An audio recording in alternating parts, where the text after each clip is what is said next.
Good morning or good afternoon, depending on where in Canada you are. I am Scott Leonard. I'm the director of the public sector team here at Ricoh Canada, and I'm happy to be joined by Mike and by Don from our partner Bullwall.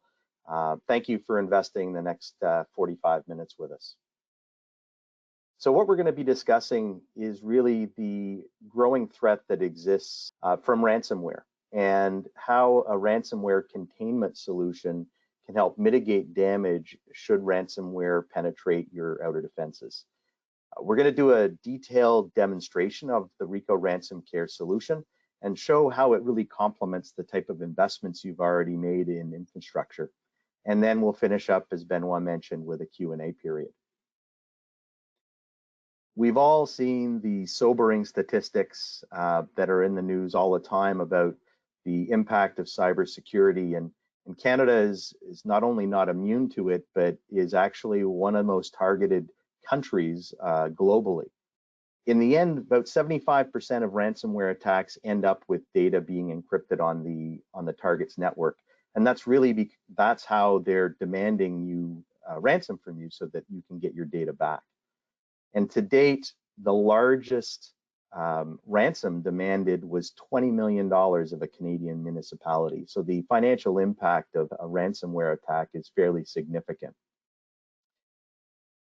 The bigger impact, though, probably is the impact on the organization. Right now, anybody that is attacked by ransomware typically is taking on average 22 days to recover from that attack. And a lot of those attacks are coming in through email. The net result, though, is globally in 2021, almost $5 billion was spent to support security and risk management against cyber threats. If you're a cyber criminal, you're looking for some specific characteristics of your targets.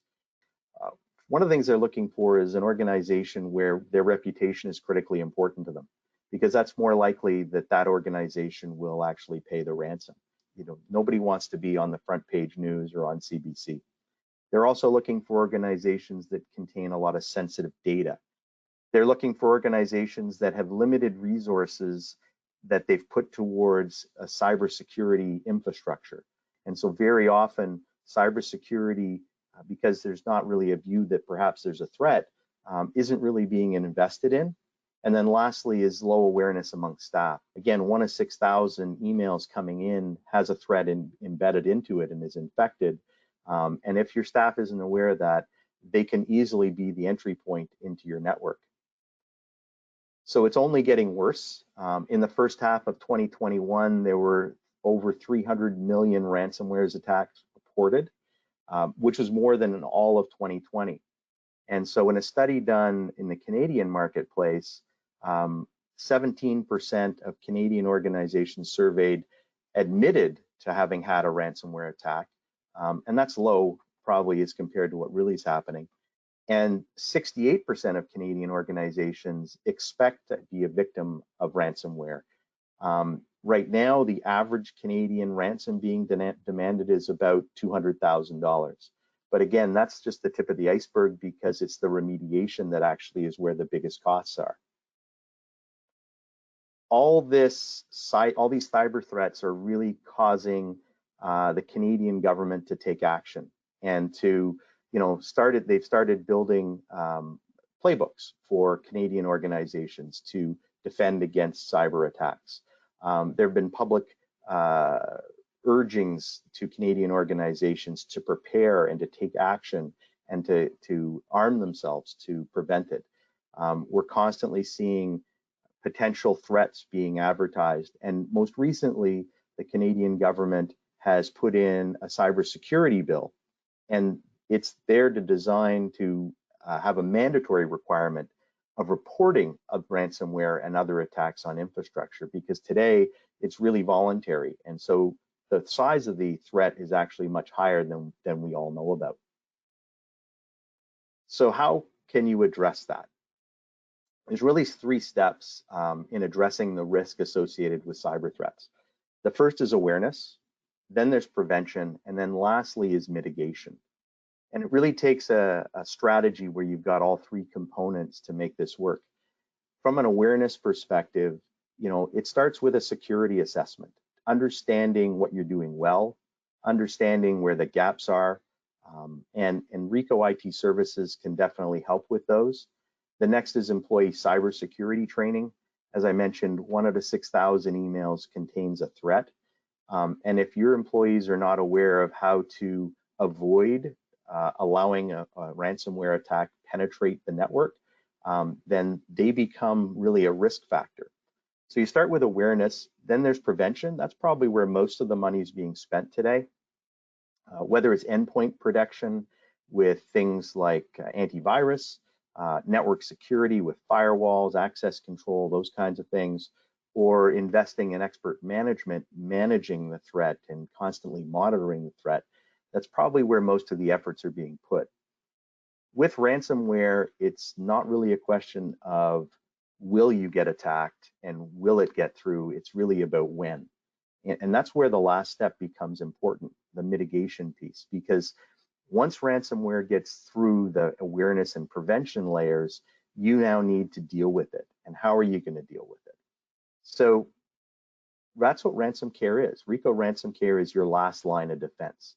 And it's a way to fight ransomware once it's inside your network, once it's penetrated your defenses. And that's what we're going to show you today. I'll do an analogy. You know, we're all concerned about fire, right? And the impact that fire could have if your municipal office burned down. I mean, the kind of records that it would take with it would be phenomenal. So, you know, we do fireproof construction. We make sure we have fireproof doors and we put smoke detectors in and we put fire extinguishers in and we do security training to make sure that nobody's going to do something that would cause a fire and needlessly damage the information that sits within you. But we also go further than that, further than the awareness and prevention, and you put remediation in place, and that's a sprinkler system, right? You put a sprinkler system in place so that, you know, should a fire ever break out, it minimizes the damage within your organization. And that's really what RansomCare is. RansomCare is the sprinkler. It's what prevents the fire or the ransomware from actually expanding within within your network. So with that, I'm going to turn it over to Mike, and Mike will take it over from here. So Mike, I'm passing you the ball. Thank you, Scott. Can everyone see my screen okay? I can. All right, good deal. So like Scott mentioned, and just we discussed a few statistics, just to provide a few more. There are about 8,000 ransomware attacks per day, 1 every 11 seconds. That's up nearly 150%. These ransomware gangs now have HR departments. They have ransomware as a service where criminals don't have to be expert hackers. They can essentially rent the best tools, target the easiest, largest ransoms possible. And those, unfortunately, are most of the time targeted towards a municipality. So they're always looking for the most painful information. It used to be to disrupt your organization, and now it's really moved to a destruction method with them because of the new, faster, quick releases of some of the strains. We'll talk about some of the recovery processes, but no matter what the size of a company, agency, or institution is, everyone does have in common are investments. What you see here is typical security hygiene of people, process, tools, and that's really a preventative wall of, you know, next generation firewalls, EDR, AVs, etc. Right? Some of the biggest and best companies in the world are represented here, but yet you can't argue these payloads are still hitting these organizations. Also in common is none of the systems could alert or react once it has begun, and that's exactly what RansomCare does. So we're the tip of the red arrow that you saw on a previous slide, but we're there to really complement everything you see here for your worst day, your worst case, when something has gotten through and impacted your system. So framing it back to security technology, acting as a complement to all the other tools you've invested in. Here's the geographical breakdown of our RansomCare environment. Each have unique investments, endpoint protections. Let's call this the first line of defense, but all have recognized the need for what we call RansomCare, and we discuss that as the last line of defense, and that's actually to protect your data. So note here, we're not looking for the strains of ransomware. We're not looking at the stop from getting onto your network. All these other folks are doing that for you. What we do is look for the purpose of it, and that's to destroy your data. And we're going to stop that very quickly. We're not tied to an existing vertical size of customer, although what you see represented here are some of the larger cities, schools, and banks, etc. But 1 out of every 4 or so calls we have today within our organization is really related to the public sector. It's certainly a heightened target for the bad guys. You have to do more with less. You have older systems, etc. But no matter who you are, if you look at the bottom quote at the right, what we do is represent that last line of defense, and there's really nothing like it in the market today that defines the service that we provide. So I'll walk you through a typical day-to-day example. You're going to have perimeter protections, you're going to have email scanners, corporate firewalls, file web gateways, etc. Their basic duty is to catch as much malware as possible. Behind that, you're going to have endpoints, right? Sometimes 2 or 3 of those things doing the very same thing. And now you got other devices like mobile and IoT, and they're certainly used to start a ransomware attack now as well. But let me finally at the bottom, let me demonstrate the data storage layer of the business, and that's really the treasure chest to the bad guy, to the cyber criminal. So from a cloud perspective, it may be O365, or you might have that data on center and on-prem, right? This is just typical day-to-day file sharing here, nothing bad going on, HR sending files, billing your clients, etc. But if I demonstrate an attack and hit that little bug up there at the top left, it's typically going to bypass a firewall. The most common method is clicking a link to a phishing email. You might miss an update to an endpoint. You might plug in a USB. You'll see some of this in the demo, but essentially it just takes one thing. It's going to bypass that and then look to infect that endpoint, disable that protection running on that device, and then head straight to the file shares at the bottom. At this point, it's going to encrypt your data on average at about 8,000 to 10,000 files per minute. It'll then replicate itself back up vertically, horizontally across the other endpoints, file shares, and then target your backup data. So at this point, you may be unable to work or function. This is typically what we see with ransomware and how it does spread.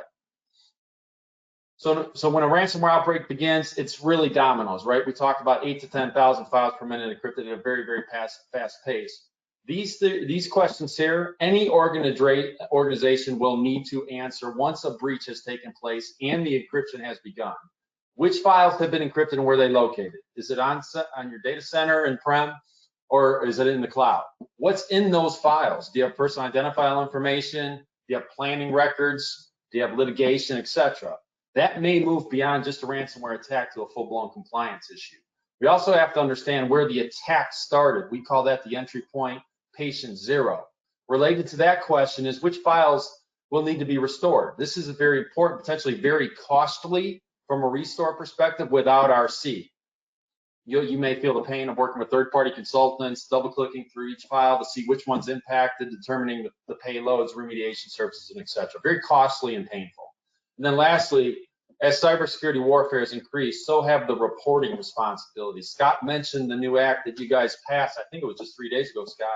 But that will drill more and more down to the cities, the counties, municipalities, and we can just expect further reporting responsibilities to be addressed, right? But keep in mind that Critical Information Act is around transportation, energy, financial. You have to be responsible for your citizens, so we can certainly expect the reporting capabilities to be addressed in that capacity. And then as I revisit this slide, here's just a pictorial view of where RC sits. In place as that orange brick blanket protecting your data. We call that last line of defense. That's protecting your data storage and your file shares at the bottom of the screen. If I rerun that same attack and hit the bug up there, I'm going to bypass the firewall, compromise and infect that same end user's device. But the moment encryption starts on that device, you'll see RC react. We'll know which device the encryption had begun, and we're going to look to isolate and shut that machine down. We're also going to remove that user from your network so your IT teams have a chance to look all this over. Again, please note here, we're not looking for the ransomware strain. We're not looking to block ransomware. All the stuff above is you paid for, and that's their job and duty. But we are looking for the purpose of it. For us to define that, we're simply monitoring the data storage and the traffic with your organization very uniquely. So when we see the files illegitimately encrypted, that will hit certain preset alert levels in which we execute RC quickly, isolate, sever, and recover from that threat. Again, the most important point here, we talked about a sprinkler system. We do this very, very quickly. On average, 8,000 to 10,000 files per minute encrypted. Within 45 minutes, a whole county could be down. We're stopping and containing that on an average of 10 to 50 files. So let that sink in. That machine might be down, might be fried, maybe replace it, reimage it. However, everyone else within your organizations remain up and running, productive, and most importantly, your critical data is safe, right? So ultimately, Our job is to ensure your business continuity and, as designed, stop an attack from becoming an outbreak. And I like to look at this slide from left to right, that last line of defense. But firstly, everything that you see on the left is needed and necessary. They play a key critical role. They're blocking a lot of threats and a lot of malicious activity from getting onto your network, right? You have AI tools, you have EDR, you have frontline sensors. And again, we endorse all of these security investments. They are needed and necessary, but we are living in a win not if world. With companies, with cities, with counties in relation to ransomware, you cannot buy your way out of preventing incidents and attacks. So if we look at RC, we call that last line of defense, and to us, it's defined as a 4-stage process. You will see all this in the demo shortly, but different from all the black cloud tools you see on the left, we are detecting on your data and not the ransomware strain in itself, right? So the key point here is we do need to see or detect some type of illegitimate file encryption. But as soon as that begins, we hit the alarm, the RC dashboard, your IT team's alerted, and then we do initiate a 24/7 automated response and containment for you. So no human keystroke or interaction is required on your behalf. From a response perspective, really the heartbeat of our solution, we're going to shut down the device, shut down the network card. The end user cannot get back in. We're going to remove them from Active Directory. Potentially, they're using multiple devices, depending on the location. A connection or VPN can be dropped, SMB share rights removed, etc. All this would disconnect that user from your network and stop the spread of the encryption. From a recovery perspective, since we are looking for some encryption and not the strain of ransomware, on average, about 10 to 50 files might be lost before we do shut down that device. But here's what we do know: which files have been accessed and encrypted. So when we recover a 100% accurate list of all those files that need to be restored, we can export that by a CSV, link them to your backup tools of choice, etc. We talked about reporting and some of the urgency here. We do that for you. And this is a painful exercise that we provide 95% pre-built. You just fill in a summary field. But after that incident has been stopped, we provide a customized report for you. So any of the encrypted data contains sensitive information. Let's call it person identifiable information. We can provide a report that you can forward to a compliance agency that you have to address. Typically, you got 72 hours to do that. But in that report, full list of all the files that have been affected, timestamps on when the attack started, when RC stopped it. And this can be provided to anyone within your organization. So we make it locating and restoring lost data very simple, life much easier in that capacity. 2 quick slides. I'm going to hand over to Don for the demo. But from an architectural perspective, don't discount this. Very nice. We are an agentless tool. So nothing to install on your endpoints, nothing to install on your servers or your storage platform. We do not need write access to anything in your environment. To put it short, we stand this up very quick. All that we do need is a virtual server, and that's in your environment that will point to the file shares that you would like RC to specifically monitor. Again, that's just read access only. And these files can be on-prem, they can be in the cloud. It does not matter to us as long as we have read access to them. A few benefits here: as soon as we update or upgrade RC, your full environment is protected because we don't have presence in your infrastructure. There's no performance tax or degradation, so your system does not slow in any way. What we do is listen. So we're listening to files when they're modified, created, deleted, or renamed. We will identify file event notifications on network broadcasts, and that's done by a Microsoft Tech, SMB, or ICIF protocol. So we're not adding network traffic, not repeatedly scanning a file every time like an antivirus application might do. In short, you can stand this up very quick and your system will not slow in any way. You might have employees in coffee shops, hotels, etc., but they're still accessing company data. It may be O365 or a OneDrive. So what we do in this capacity is intercept that traffic between user and cloud. That means if an attack takes place on a remote user, we're going to look to isolate them, disable them from Active Directory. Maybe they're using Azure at the same time, revoke their tokens, have their SMB share rights removed, which means that user and that end device are then isolated, right? Same with the VPN connection. That could be severed. That user will be disabled from Active Directory. That device may continue to be encrypted, but what the important point here is they're not after the device, right? The encryption will be unable to spread any further. The cyber criminals are after your file shares and your storage platform, which contains your company or your city or your county critical information. My last slide, I promise, but flexible technology, flexible company, we can alert via several methods here. Ultimately, though, no matter where you're located, you'll know what's happening. So keep in mind, it is 24/7. It's 3 a.m., you're sleeping, we're gonna work on your behalf. When you wake up, you'll see an alert, and in that alert, we'll tell you which user initiated it and which files were encrypted. So we will show you exactly what you were hit with. We do have two-way API RESTful capabilities and can integrate with many of the solutions that you see here on the right. So if you have a SIEM, a SOC, a NAC, we can certainly feed our alert up and through them so you get a single pane of glass to manage your security platform. And with that, I am going to change the presenter to Don McCraw, who is our SE. He's going to walk you through the tool to give you a look-see and feel of the capabilities. And this is real live ransomware that he's going to control here. It's not a canned demonstration. Don, let me know if you're good to go here. I appreciate that. Mike, can you see my dashboard now? Got it. All right, perfect. So I'll go ahead and I'll take over from here for everybody. So what I'm sharing out here for you to see is what we call the Burwall RansomCare dashboard. And in this dashboard, I have the ability, of course, to do what Michael was saying, monitor the shares. So I am going to do a couple demonstrations for you. I'll break it up into two different parts. The first I'll actually show you here on this laptop that is connected to another within my lab environment. And then the second part, I'll swap over into a camera view. I'll share out my lab, and I'll show you a few more demonstrations through there as well. Now, before I do go through the demos, I'm going to go through a couple of the configurations of RC just to kind of give you a bit of an understanding about how RC itself works. So I do have our RC dashboard here running on a single Hyper-V image. Just sits somewhere within the data center. It can be on-premise or in the cloud. And again, this is a very lightweight server in terms of its resources. So that means it's very quick and easy for us to get up and running within the environments. Now, the first area I'll move into within RC is going to be what we call our monitoring zones. And this is where we're going to be adding in the shares that we're going to be monitoring from within RC. Now, they can be your on-premise file shares, they can be your DFS shares over here, they can be your cloud-based solutions, SharePoint, TeamSites, OneDrive, or even Google Drive.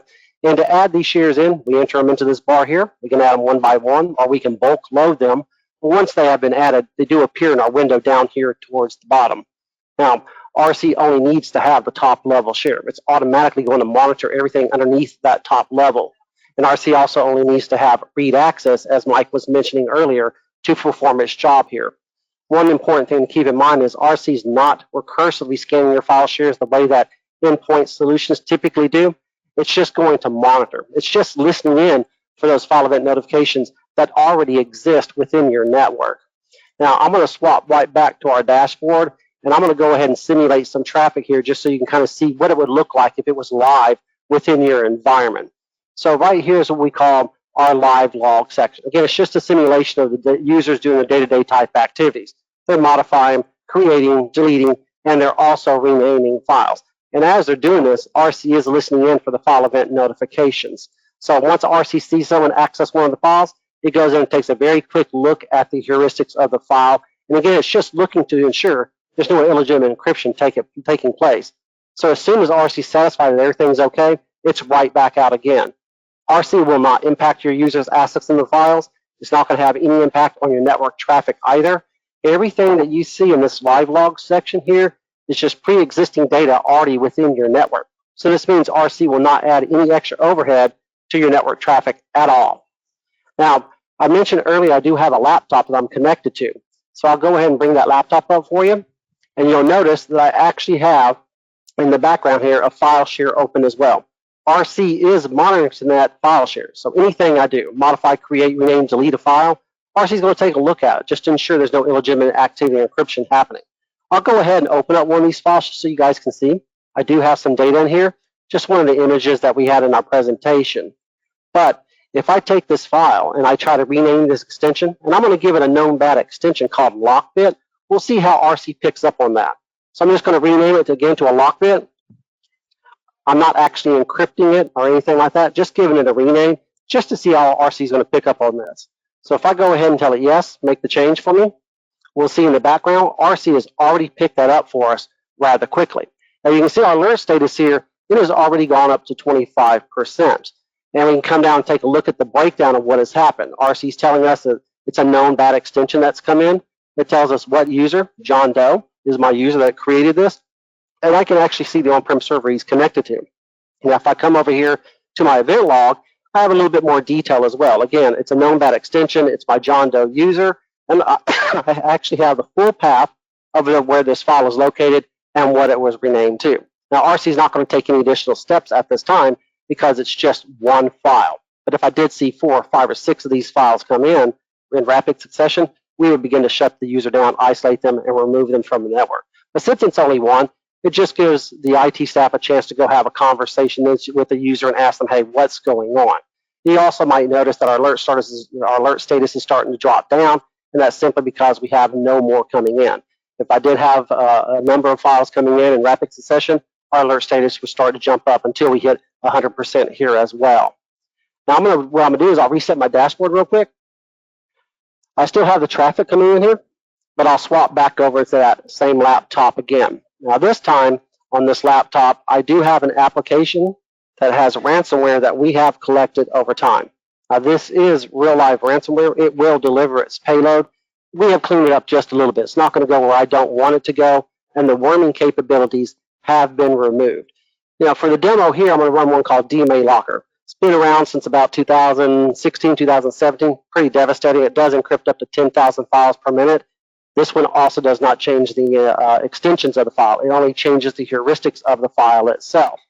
What I want to be able to do here is show you, of course, what is the difference between me renaming a single file and how RC picks that up versus what actually happens when rapid encryption does kick in. Now, I'll stay on this laptop for as long as I can so you guys can see everything that's taking place. However, I also ask that you kind of watch in the background as RC begins to see this attack come in and how it responds to it. So I'll go ahead and scroll down to the very bottom down here and just initiate the attack. If I come up to the top, we'll see the encryption kicking in. RC is already beginning to see that information in the background, and it is picking it up rather quickly here. I don't know if you guys can hear that, but there is an actual alarm that goes off like it would in your data center to draw your eyes to that attention. And you can also see that PC is right now in the process of being shut down. So I'm going to go ahead and I'm just going to mute my mic just for right now on that one. And we've come back over to our dashboard, and you can actually see a few things that happen here. So our alert status is now hit 100%. Again, we do have a siren that goes off in the background, like a World War II siren that you actually hear.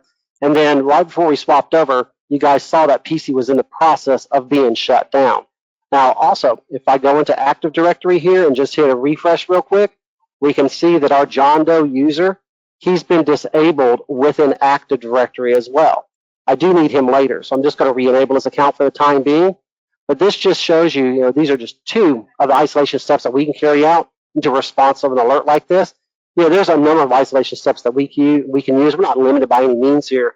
The ones that we share with all of our customers are predefined PowerShell script, but anything that can be scripted with PowerShell, we can use it also as an isolation step.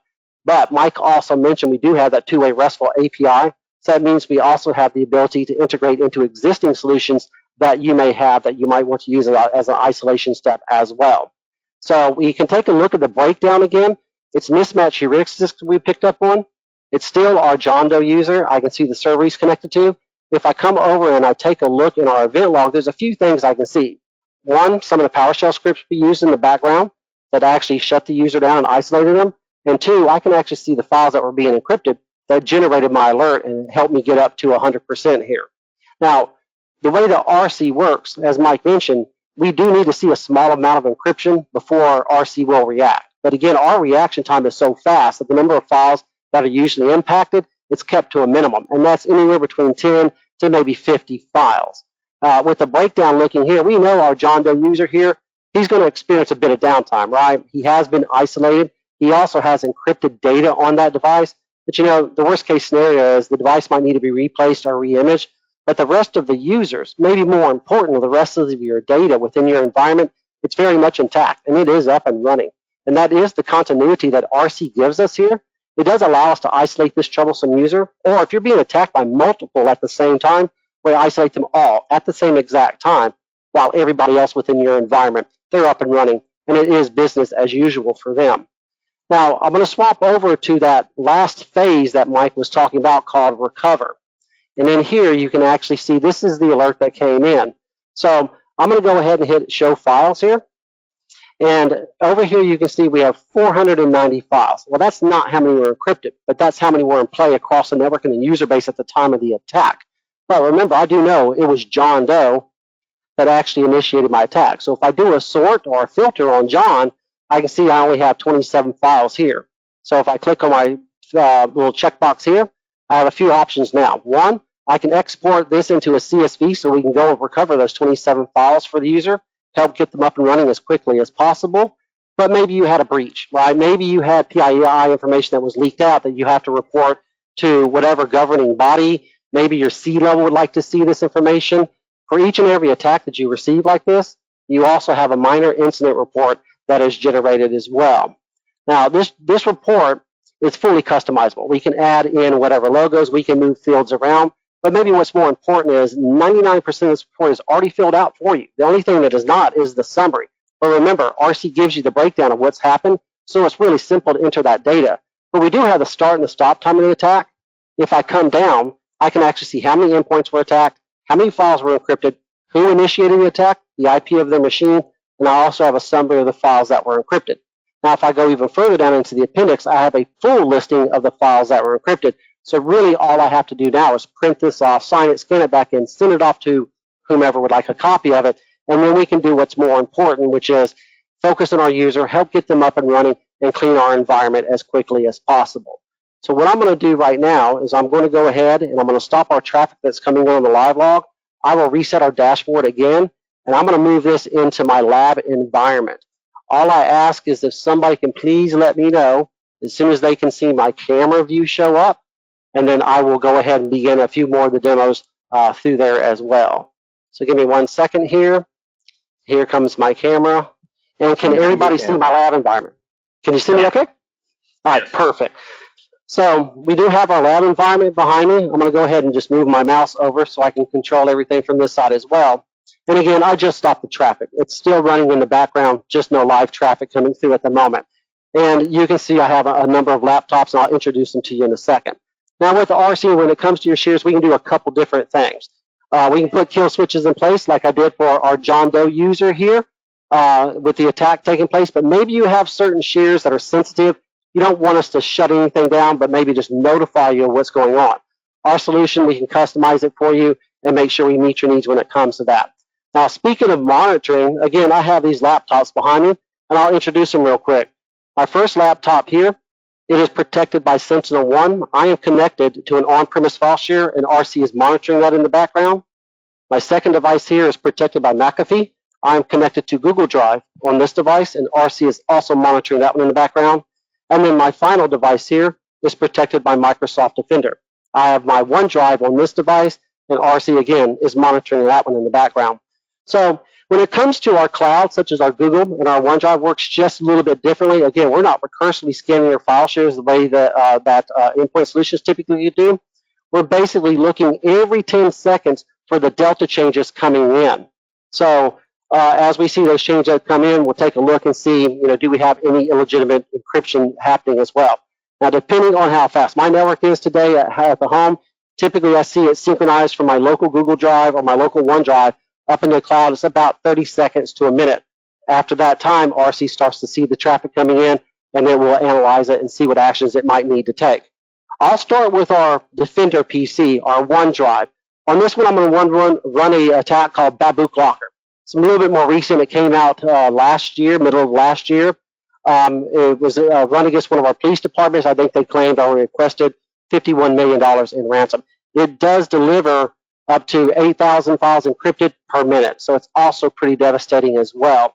I'm not going to run the WannaCry, the DMA Locker, or anything like that. They've been out for quite some time, so you would hope or even imagine that any endpoint solution that's out there should be able to detect those older ones and prevent us. So we'll try a newer one just to see how Microsoft Defender picks up on it. So I'm going to swap over to that device for you so you can see it real quick. And on this device, I do have my OneDrive that is open. I also have that same attack software that I was using earlier. And before I do anything, I will bring up Defender and show you that I do have it running in the background. It says I'm fine, everything's protected, I should have nothing to worry about. So before I also run the attack, I'll go ahead and let's just open up one of the files. Again, it's just going to look like that image that we saw on the presentation on the John Doe PC as well. Now again, I will run Babook Locker. It does encrypt up to about 8,000 files per minute. So I'm going to go ahead and I'm going to initiate this attack. We will begin to see encryption happening on the left-hand side. And then on my local OneDrive, you can see my files are being renamed, and they're given that NIST extension at the end. Now, remember, it's on my local PC, so it does have to synchronize into the cloud. So if I come down here and I take a look, we can actually see it is beginning the synchronization process. It says I have about 29 files that roughly need to be placed up into the cloud. If I come back over to my local, I can see, look, I have a crypto info text file. I'm going to go ahead and open that file just so we can take a look at it. This is a ransomware note. Anytime you're attacked with a ransomware, you'll see thousands of these notes left throughout your entire folder structure. RC has a detection sensor that looks for that buildup. As it sees it, it begins to isolate and shut it down. Hopefully, nobody will ever see one of these in the future. I can also, before I look at anything else, do remember, I've already unleashed the ransomware. My device is being encrypted. It's already starting to make its way into the cloud. So now if I bring up my Defender, Defender is still telling me everything is fine. I am green. It has nothing to worry about. However, I have already been encrypted. Now, if I come back over to my OneDrive, a couple more things we can try to do here. So we have the crypto info, and we also have how to restore. So it's always nice they let us, want to let us know what's going on. I'm not fast enough today. My PC is already in the process of shutting down. Now, if I swap back over to our view here, RC has picked it up pretty quickly. I've hit 100% again already, and I have a breakdown of everything that's going on. I have known bad extensions, the NISTs that were coming in. I also have known bad artifacts that RC has picked up on. I can see the cloud account that was used to generate this attack, and if I move over into my event log, two more things I can see. The scripts I'm running in the background to shut that PC down and isolate the user, but I also can see the files that are being encrypted that initiated my alert to get me to 100%. And it is a new attack. So remember, I can now go into recover. I have a report that I can generate. So whoever might need to see a copy of that.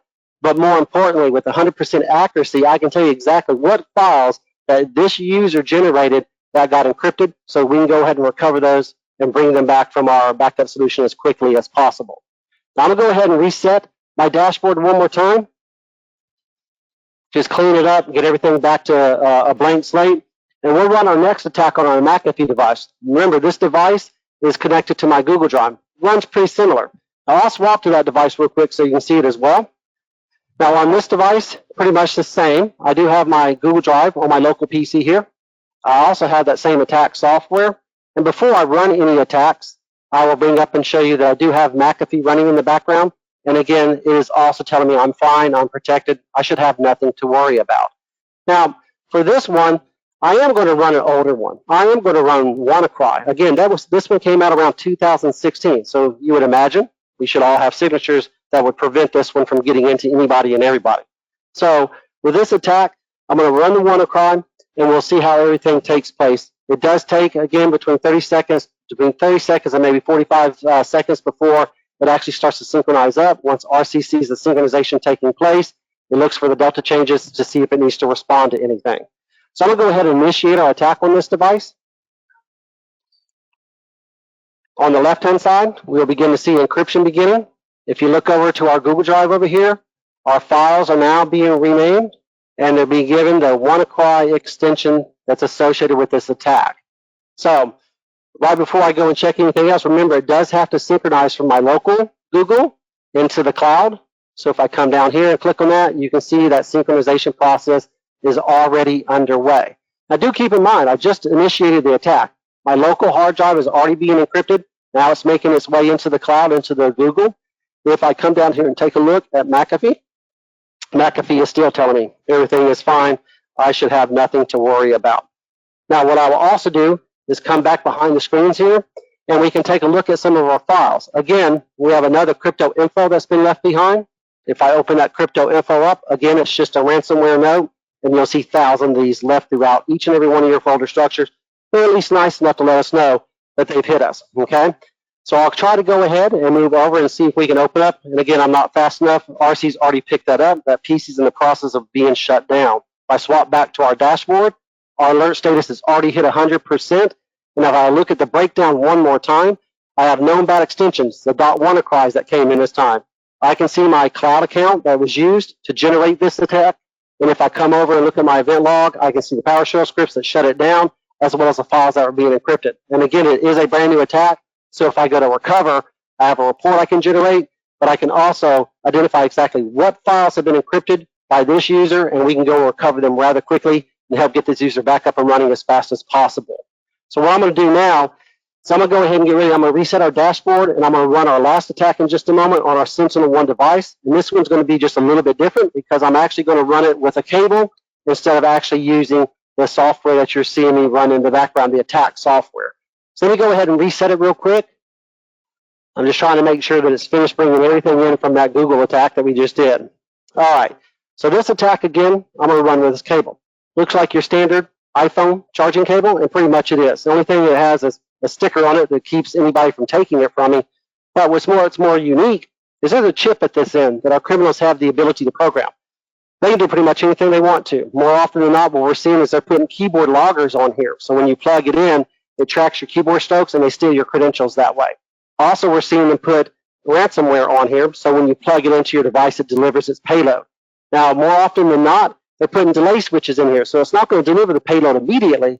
It delivers it after hours, either when you've gone home for the day or maybe over the weekend when there's less eyes within your environment. These cables are making their way out there into the environment in several different ways. One, a criminal just leaves them somewhere. Somebody sees an abandoned cable, they pick it up. Now they've got ransomware. They're also going to the trade shows where you have all the vendors and the booths and all the free swag that's on the table. When they're dropping these on those tables, and customers are picking up, having no clue they're picking up a ransomware cable. And then finally, they are reselling phones on the internet, and they're shrink wrapping these and sending them out with them. And again, our customers have no clue they've gotten a ransomware cable. Now, most of our customers tell us, hey, we're protected. We don't allow external storage devices. And in most cases, you'd be right. However, this is not picked up as an external storage device. It's a human interface device like a keyboard or a mouse. So it will allow this device to connect. I can plug it into an adapter and into the wall in my phone, and it will charge my phone. I can even plug it into my PC and connect my phone. It'll still charge my phone, but it will deliver its payload to this device. Now, this one's going to be a little bit unique because I'm not using PowerShell scripts behind the scenes to actually isolate and shut this user down. I have an integration like we were talking about earlier where you have the two-way RESTful API. We have a two-way RESTful API with a Sentinel-1, so I'm integrated with Sentinel-1 to allow Sentinel-1 to isolate the device. And the way Sentinel-1 works is it doesn't actually shut the PC down, it quarantines it. It disconnects it from the network, quarantines that user and that device, and then it can't do anything anymore. So I'm going to have to kind of change a couple different views as I'm doing this. So I'll bring it up and show you real quick so you can see that I do actually have Sentinel-1 running on this device. It does tell me that overall status, I am secure. So what I'm going to do, swap back so you can see me real quick. I'm going to go ahead and plug this cable in. Again, this will take just a few more minutes because we're allowing Sentinel-1 to actually do the isolation versus a PowerShell script. So our scripts have already, I've already plugged it in. We're already starting to see data come in the background. We're seeing the files that are being picked up, and I'm already starting to get a breakdown of everything that's going on. I have known bad artifacts that are coming in. And now my alert status has hit 100%. So RC has sent a command to the Sentinel-1 console manager in the background, and it has told Sentinel-1 that this device is under attack, and it's telling Sentinel-1 to go ahead and isolate it. So if you guys remember on our screen here, it says my overall status is I'm secure. We should see that change in just a moment. Coming back to our dashboard, same thing, 100% our alert status. We have a breakdown of what's going on. Known bad artifacts are coming in. This time it's my user Jake, and I can still see the on-premise server he's connected into. If I look in the event logs, I can see the files being encrypted, but more importantly, I can also see if I'm running any other scripts behind the scenes to help isolate the user. And if I do come back up into our recovery, since it is a brand new attack, I do have another report that I can generate and send out, but maybe more importantly, I can identify with 100% accuracy exactly what files were being encrypted so we can go to our backup solution, help recover them, and bring this user back up and running as quickly as possible.